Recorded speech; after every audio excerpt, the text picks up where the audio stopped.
Arrest చేసి జైలుకు పంపినారు. 15 మంది రైతులను అరెస్ట్ చేసినారు. నేను అడుగుతాను ఇదే చంద్రబాబు నాయుడు, మేము రైతులకు అండగా నిలబడితే నీకు వచ్చిన నష్టం ఏమిటి అని అడుగుతాను. నీ ప్రభుత్వంగా నువ్వు చేయాల్సింది ఏమిటి? నీ ప్రభుత్వంగా నువ్వు చేయాల్సింది చేసి ఉంటే ఈ పరిస్థితి వచ్చి ఉండేదని అడుగుతా ఉన్నా. ఆయన చేయాల్సింది చెయ్యడు. ఎవరైనా ప్రశ్నిస్తే తిరిగి వారి మీద కేసులు పెట్టడం, అరెస్టులు చేయడం, సేడిస్టిక్గా వ్యవహరించడం, ఇది చంద్రబాబు నాయుడు చేస్తూ ఉన్న సేడిజం.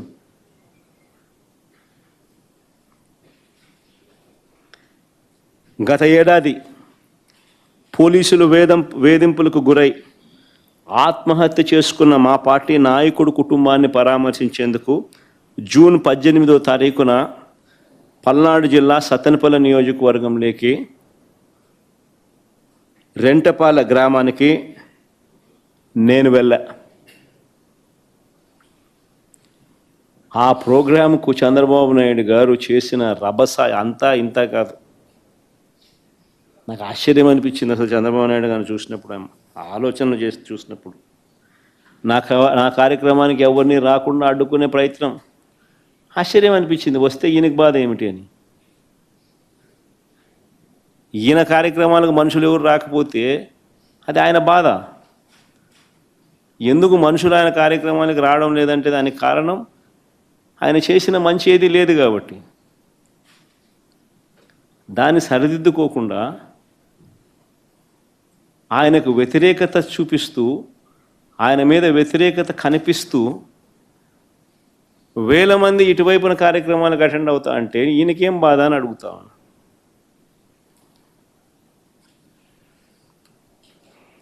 నా కార్యక్రమానికి ఎవరిని రానికుండా అడ్డుకోవడం, నాయకులకు కార్యకర్తలకు నోటీసులు ఇచ్చి బెదిరించడం,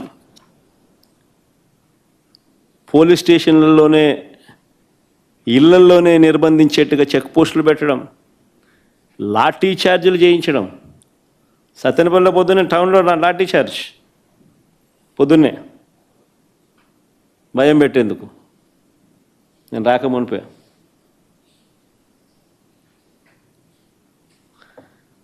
కార్యక్రమానికి పోలీసులు భద్రత కల్పించాల్సింది పోయి పోలీసులు నాకు భద్రత కల్పించడం కోసం లేరు అక్కడ. పోలీసులు నా కార్యక్రమానికి ఎవరు రాకుండా చూసుకునే దానికోసం పోలీసులు పెట్టినారు.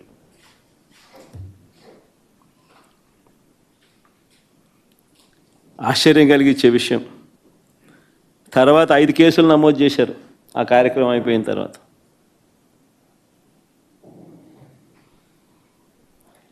సినిమా డైలాగుల్ని పోస్టర్లుగా పెట్టినందుకు 2 రిమాండ్కు పంపారు.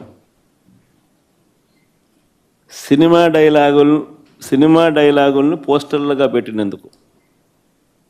అడుగుతా ఉన్నా, నీకు అంత కష్టంగా ఉంటే సెన్సార్ బోర్డులో దానికి ఎందుకు పర్మిషన్ ఇవ్వాలా? డైలాగులు తీసేయండి. ఇంకా బాలకృష్ణ సినిమాలు, ఆ పవన్ కళ్యాణ్ సినిమాలు చూస్తే ఇంకా పెద్ద పెద్ద డైలాగులు కనిపిస్తాయి. నాకు ఇప్పుడే ఇక్కడికి వచ్చి ప్రెస్ మీట్కి ముందు శ్రీహరి నాకు చూపించినట్టు కొన్ని డైలాగులు, ఆ సినిమా డైలాగులు, వాళ్ళ సినిమా డైలాగులు చూస్తే ఇంకా దారుణమైన డైలాగులు.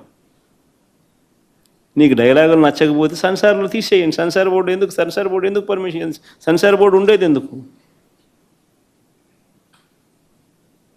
అంతేగాని ఆ సినిమా డైలాగులు సినిమా వచ్చిన తర్వాత, రిలీజ్ అయిన తర్వాత ఆ సినిమా డైలాగులు, ఆ సినిమాలో మంచి పాటలు ఉంటే ఆ మంచి పాటలు అవన్నీ న్యాచురల్గా ప్రసిద్ధి చెందుతాయి. ఆ సినిమాలో మంచి పాట ఏదైనా ఉంటే ఆ మంచి పాట పాడినా తప్పే అంటావు. ఆ సినిమాలో ఏదైనా మంచి డైలాగులు ఏదైనా వీళ్ళకి నచ్చితే ఆ నచ్చిన డైలాగులు వీళ్ళు పోస్టర్లుగా పెట్టినా తప్పే, వీళ్ళు మాట్లాడినా తప్పే, వాళ్ళు చేసిన యాక్షన్లు వీళ్ళు చేసినా తప్పే.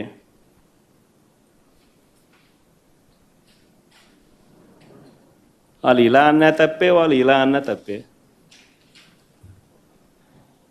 ఎందుకు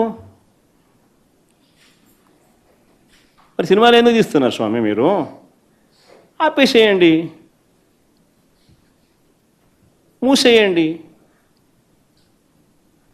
ప్రజాస్వామ్యంలో ఉన్నామా లేదా అన్నది నిజంగా ఆలోచన చేసుకోవాలి మనం అంతా. వీళ్ళకొచ్చే నష్టపోయింది. అదే సినిమా డైలాగ్ రాసుకున్నాడు, పాట పాడితే పాడినాడు, డైలాగులు కొడితే కొట్టినాడు. వీళ్ళకొచ్చే నష్టమైంది అంటాను నేను.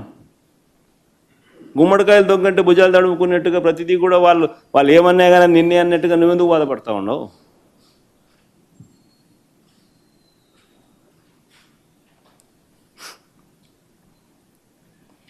నూట 131 మందికి నోటీసులు ఇచ్చినారు. 131 మందికి నోటీసులు ఇచ్చినారు. సినిమా డైలాగులను పోస్టర్లుగా పెట్టినందుకు 2 రిమాండ్కి పంపించినారు. 131 మందికి నోటీసులు ఇచ్చినారు. చంద్రబాబు గారి పేరు ఎవరు చెప్తే వారిలో ఒక్కొక్కరిని పిలిపించుకోవడం, రోజంతా కూర్చోబెట్టుకోవడం, వేధించడం. ఛార్జ్షీట్లు గమనిస్తే అండ్ అదర్స్ అని చెప్పి ఖాళీగా వదిలిపెడతారు. అంటే వాళ్ళకి నచ్చినోని ఇన్స్టాల్మెంట్ బేసిస్ కింద ఎప్పుడు కావాలంటే అప్పుడు ఇరికిచ్చేదానికోసం. స్థానిక ఎలక్షన్లు కానీ ఇంకొక ఎలక్షన్లు కానీ వచ్చినప్పుడు వీళ్ళ అదర్స్లు అందరినీ కూడా జాయిన్ చేయించేసేస్తారు. చేయించి వీళ్ళందరినీ ఎలక్షన్ల ముందు ఎత్తడం. ఎందుకు ఇంత కుట్రలు చేస్తూ ఉండరు? ప్రజాస్వామ్యంలో మంచి చేసి ప్రజల మనసులను గెలుచుకొని పాలన చేయాలి. అది సత్తా.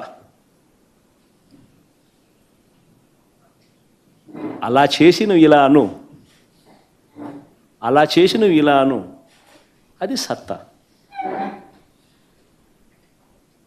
అంతే తప్ప నువ్వు అన్యాయమైన పాలన చేస్తూ నిన్ను ఎవడైనా ప్రశ్నిస్తే ఆడిట్టన్నాడు, వీళ్ళిట్టన్నారు, వాళ్ళు అట్ట మాట్లాడారు, ఇట్ట మాట్లాడాడు అని చెప్పి తోసేయడం, స్టేషన్లో పెట్టడం ఏమిటి?